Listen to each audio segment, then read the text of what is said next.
1975. A quiet California suburb, a close-knit community, and a group of teenagers just out to have some fun. They weren't expecting the night to end into tragedy. These teenagers were dressed as zombies that night. They were planning to prank their friends to wander around in the cornfields and give everyone a scare, but instead, they would stumble onto something they were never supposed to see. The cabin's walls were covered in satanic symbols, strange markings that didn't belong in a small town like theirs. There were even traces of what seemed like occult rituals. Some of the teens laughed, thinking it was just another Halloween trick. Others felt something darker, a sense that they weren't alone. As they left the cabin, the night only grew stranger. The teens started hearing voices, whispers that seemed to come from nowhere. Shadows flickered around them, moving when no one was there. Cold spots followed them, chilling them to the bone. They told themselves it was just Halloween, but deep down, they felt something wasn't right. By morning, 3 of the teenagers had vanished. No one knew where they'd gone, or what had happened in that cornfield. But a few days later, their bodies were found, mutilated, and left scattered in the very field they had wandered through. The town was in shock.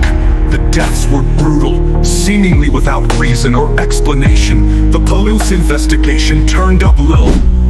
But as they dug deeper, they found a disturbing pattern. The symbols in the cabin, the way the bodies were left.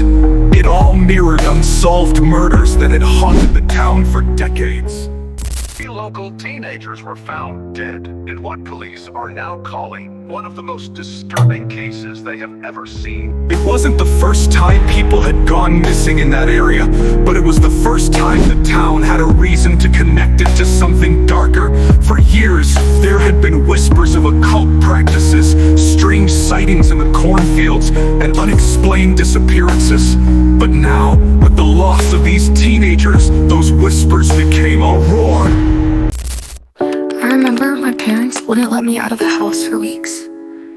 Everyone was talking about that cabin, about what those kids found in there. Some people said it was just a prank gone wrong. The others thought maybe they'd seen something they weren't supposed to.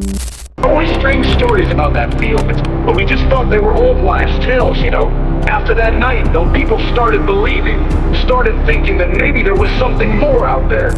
As police investigated, the pieces began to form a grim picture, a series of unexplained murders spanning decades, all connected by these strange symbols and patterns. And each time the trail would go cold, leaving the town with more questions than answers.